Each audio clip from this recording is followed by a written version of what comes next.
La acción humana, Tratado de Economía, por Ludwig von Mises. 38. Primera parte. La acción humana. Capítulo 2. Los problemas epistemológicos de las ciencias de la acción humana. 8. Concepción y comprensión. La misión de las ciencias de la acción humana consiste en descubrir el sentido y trascendencia de las distintas actuaciones. A tal efecto, recurren a dos diferentes procedimientos metodológicos: la concepción y la comprensión. Aquella es la herramienta mental de la praxeología, esta la de la historia. El conocimiento praxeológico es siempre conceptual. Se refiere a cuanto es obligado en toda acción humana. Implica invariablemente manejar categorías y conceptos universales. El conocimiento histórico, en cambio, se refiere a lo que es específico y típico de cada evento o conjunto de eventos. Analiza cada uno de sus objetos de estudio, ante todo, mediante los instrumentos mentales que las restantes ciencias le proporcionan. Practicada esta labor previa, se enfrenta con su tarea típica y genuina, la de descubrir mediante la comprensión las condiciones privativas e individualizantes del hecho en cuestión. Como ya antes se hacía notar, hay quienes suponen que la historia nunca puede ser realmente científica, ya que la comprensión histórica está condicionada por los propios juicios subjetivos de valor del historiador. La comprensión, se afirma, no es más que un eufemismo tras el cual se esconde la pura arbitrariedad. Los trabajos históricos son siempre parciales y unilaterales, por cuanto no se limitan a narrar hechos, más bien solo sirven para deformarlos. Existen, ciertamente, libros de historia escritos desde dispares puntos de vista. La Reforma ha sido reflejada por católicos y también por protestantes. Hay historias proletarias e historias burguesas, historiadores Tory e historiadores Whig. Cada nación, partido o grupo lingüístico tiene sus propios narradores y sus particulares ideas históricas. Pero tales disparidades de criterio nada tienen que ver con la intencionada deformación de los hechos por propagandistas y apologistas disfrazados de historiadores. Aquellas circunstancias cuya certeza, a la vista de las fuentes disponibles, resulta indudable, deben ser fielmente reflejadas por el historiador ante todo. En esta materia no cabe la interpretación personal. Es una tarea que ha de perfeccionarse recurriendo a los servicios que brinda las ciencias de índole no histórica.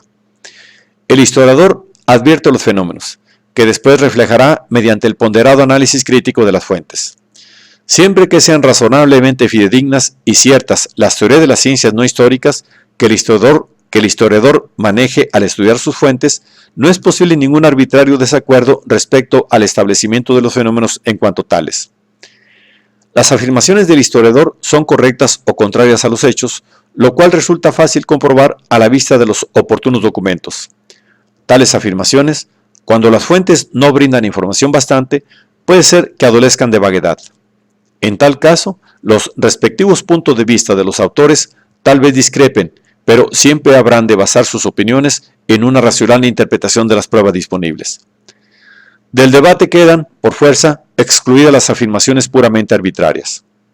Ahora bien, los historiadores discrepan con frecuencia en lo ateniente a las propias enseñanzas de las ciencias no históricas. Resultan así discordancias por lo que se refiere al examen crítico de las fuentes y a las conclusiones que de ellos se derivan. Surgen insalvables disparidades de criterio. Pero es de notar que éstas no obedecen a opiniones contrarias en torno al fenómeno histórico en sí, sino a disconformidad acerca de problemas imperfectamente resueltos por las ciencias de índole no histórica. Un antiguo historiador chino posiblemente afirmaría que los pecados del emperador provocaron una catastrófica sequía que solo cesó cuando el propio gobernante expió sus faltas. Ningún historiador moderno aceptaría semejante relato. Esa teoría meteorológica pugna con indiscutidas enseñanzas de la ciencia natural contemporánea. No existe, sin embargo, entre los autores semejante unidad de criterio en lo que respecta a numerosas cuestiones teológicas, biológicas o económicas. De ahí que los historiadores disientan entre sí. Quien crea en las doctrinas racistas que pregonan la superioridad de los arios nórdicos, estimará inexacto e inadmisible todo informe que aluda a cualquier gran obra de índole intelectual o moral realizada por alguna de las razas inferiores. No dará a las fuentes mayor crédito que el que a los historiadores modernos merece el mencionado relato chino. Con respecto a los fenómenos que aborda la historia del cristianismo, no hay posibilidad de acuerdo entre quienes consideran los evangelios como Sagrada Escritura y quienes los estiman documentos meramente humanos. Los historiadores católicos y protestantes difieren en muchas cuestiones de hecho, al partir, en sus investigaciones, de ideas teológicas discrepantes. Un mercantilista o un neomercantilista nunca coincidirá con un economista. Cualquier historia monetaria alemana de los años 1914 a 1923 forzosamente ha de hallarse condicionada por las ideas de su autor acerca de la moneda. Quienes crean en los derechos carismáticos del monarca ungido presentarán los hechos de la Revolución Francesa de modo muy distinto a como lo harán quienes comulguen con otros idearios. Los historiadores disienten en las anteriores cuestiones, no como tales historiadores, sino al interpretar el hecho en cuestión a la luz de las ciencias no históricas. Discrepan entre sí por las mismas razones que, con respecto a los milagros de Lourdes, impiden todo acuerdo entre los médicos agnósticos y los creyentes que integran el comité dedicado a recoger las pruebas acreditativas de la certeza de tales acaecimientos. Solo si se cree que los hechos, por sí solos, escriben su propia historia en la tabula rasa de la mente, es posible responsabilizar a los historiadores por sus diferencias de criterio. Ahora bien, tal actitud implica dejar de advertir que jamás la historia podrá abordarse más que partiendo de ciertos presupuestos, de tal suerte que todo desacuerdo en torno a dichos presupuestos, es decir, en torno al contenido de la rama no histórica del saber, ha de predeterminar por fuerza la exposición de los hechos históricos. Tales presupuestos modelan igualmente la elección del historiador en lo referente a qué circunstancias se entiende deban ser mencionadas y cuáles, por irrelevantes, procede omitir.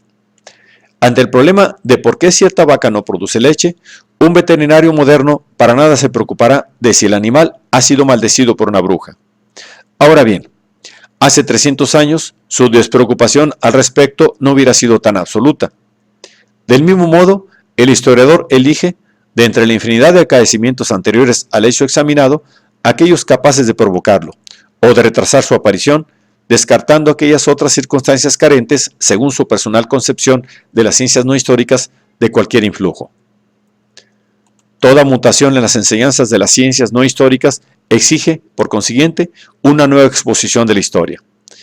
Cada generación se ve en el caso de abordar, una vez más, los mismos problemas históricos, por cuanto se le presentan bajo nueva luz. La antigua visión teológica del mundo provocó un enfoque histórico distinto del que presentan las modernas enseñanzas de las ciencias naturales. La economía política de índole subjetiva da lugar a que se escriban obras históricas totalmente diferentes a las formuladas al amparo de las doctrinas mercantilistas.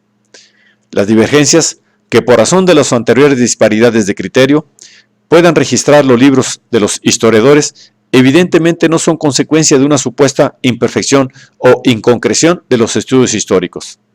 Al contrario, vienen a ser fruto de las distintas opiniones que coexisten en el ámbito de aquellas otras ciencias que suelen considerarse rigurosas y exactas. En orden a evitar todo posible error interpretativo, conviene destacar algunos otros extremos.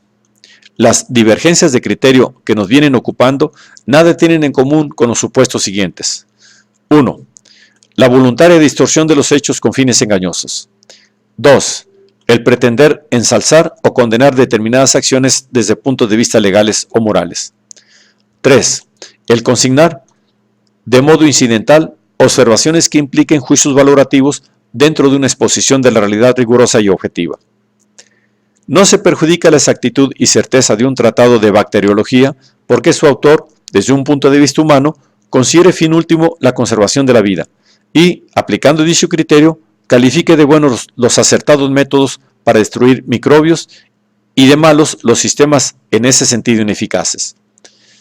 Indudablemente, si un germen escribiera el mismo tratado, trastocaría esos juicios de valor.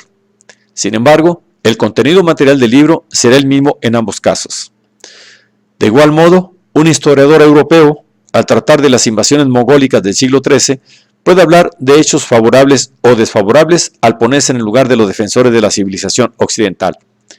Ese adoptar los módulos valorativos de una de las partes en modo alguno hace desmerecer el contenido material del estudio, el cual puede ser, habida cuenta de los conocimientos científicos del momento, absolutamente objetivo. Un historiador mongol aceptaría el trabajo íntegramente, salvo por lo que se refiere a aquellas observaciones incidentales. 4. El examinar los conflictos militares o diplomáticos por lo que atañe solo a uno de los bandos. Las pugnas entre grupos antagónicos pueden ser analizadas partiendo de las ideas, las motivaciones y los fines que impulsaron a uno solo de los contendientes. Cierto es que, para llegar a la comprensión plena del suceso, resulta obligado percatarse de la actuación de ambas partes interesadas. La realidad se fraguó al calor del recíproco proceder. Ahora bien, para comprender cumplidamente el evento de que se trate, el historiador ha de examinar las cosas tal y como éstas se presentaban en su día a los interesados, evitando limitar el análisis a los hechos bajo el aspecto en que ahora aparecen ante el estudioso que dispone de todas las enseñanzas de la cultura contemporánea. Una historia que se limite a exponer las actuaciones de Lincoln durante las semanas y los meses que precedieron a la Guerra de Secesión Americana resultaría ciertamente incompleta. Ahora bien, incompleto es todo estudio de índole histórica. Con independencia de que el historiador pueda ser partidario de los unionistas o de los confederados, o que, por el contrario, pueda ser absolutamente imparcial en su análisis, puede en todo caso ponderar con plena objetividad la política de Lincoln durante la primavera de 1861. Su estudio constituirá obligado antecedente para poder abordar el más amplio problema de por qué estalló la Guerra Civil Americana. Aclarados estos problemas, podemos finalmente enfrentarnos a la cuestión decisiva. ¿Acaso la comprensión histórica se halla condicionada por un elemento subjetivo? Y, en tal supuesto, ¿cómo influye este en la obra del historiador? En aquella esfera en que la comprensión se limita a constatar que los interesados actuaron impelidos por determinados juicios valorativos, recurriendo al empleo de ciertos medios específicos, no cabe el desacuerdo entre auténticos historiadores, es decir, entre estudiosos deseosos de conocer efectivamente la verdad del pasado. Tal vez haya incertidumbre en torno a algún hecho, provocada por la insuficiente información que proporcionan las fuentes disponibles. Ello, sin embargo, nada tiene que ver con la comprensión histórica. El problema atañe tan solo a la labor previa que con anterioridad a la tarea comprensiva debe realizar el historiador. Pero, con independencia de lo anterior, mediante la comprensión es preciso ponderar los efectos provocados por la acción y la intensidad de los mismos. Ha de analizarse la importancia de los móviles y de las acciones. Tropezamos ahora con una de las más notables diferencias existentes entre la física o la química, de un lado, y las ciencias de la acción humana, de otro. En el mundo de los fenómenos físicos y químicos existen, o al menos generalmente se supone que existen, relaciones constantes entre las distintas magnitudes, siendo capaz el hombre de percibir con bastante precisión dichas constantes mediante los oportunos experimentos de laboratorio. Pero en el campo de la acción humana no se registran tales relaciones constantes, salvo por lo que atañe a la terapéutica y a la tecnología física y química. Creyeron los economistas, durante una época, haber descubierto una relación constante entre las variaciones cuantitativas de la cantidad de moneda existente y los precios de las mercancías. Suponíase que un alza o un descenso en la cantidad de moneda circulante había de provocar siempre una variación proporcional de los precios. La economía moderna ha demostrado, de modo definitivo e irrefutable, lo equivocado de este supuesto. Se equivocan los economistas que pretenden sustituir por una economía cuantitativa la que ellos denominan economía cualitativa. En el mundo de lo económico no hay relaciones constantes, por lo cual toda medición resulta imposible. Cuando una estadística nos informa de que en cierta época un aumento del 10% en la producción patatera de Atlantis provocó una baja del 8% en el precio de dicho tubérculo, tal ilustración en modo alguno prejuzga lo que sucedió o pueda suceder en cualquier otro lugar o momento al registrar una variación en la producción de patatas. Los datos estadísticos no han medido la elasticidad de la demanda de las papas, únicamente reflejan un específico e individualizado evento histórico. Nadie de mediana inteligencia puede dejar de advertir que es variable el aprecio de las gentes por lo que se refiere a patatas o cualquier otra mercancía. No estimamos todos las mismas cosas de modo idéntico, y aún las valoraciones de un determinado sujeto cambian al variar las circunstancias concurrentes. Fuera del campo de la historia económica, nadie supuso jamás que las relaciones humanas registraran relaciones constantes. En las pasadas pugnas entre los europeos y los pueblos atrasados de otras razas, un soldado blanco, desde luego, equivalía a varios indígenas. Ahora bien, a ningún necio se le ocurrió medir la magnitud de la superioridad europea. La imposibilidad en este terreno de toda medición no ha de atribuirse a una supuesta imperfección de los métodos técnicos empleados, sino que proviene de la ausencia de relaciones constantes en la materia analizada. Si se debiera a una insuficiencia técnica, cabría, al menos en ciertos casos, llegar a cifras aproximadas. Pero no, el problema estriba, como se decía, en que no hay relaciones constantes. Contrariamente a lo que ignorantes positivistas se complacen en repetir, la economía, en modo alguno, es una disciplina trazada por no ser cuantitativa. Carece de esta condición y no se embarca en mediciones por cuanto no maneja constantes.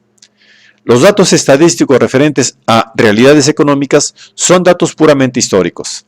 Nos ilustran acerca de lo que sucedió en un caso específico que no volverá a repetirse.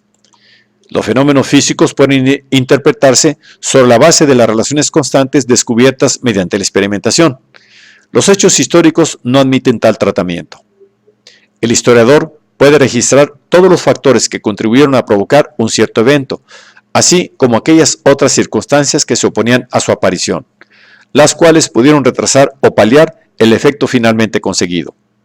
Ahora bien, tan solo mediante la comprensión puede el investigador ordenar los distintos factores causales con criterio cuantitativo en relación a los efectos provocados.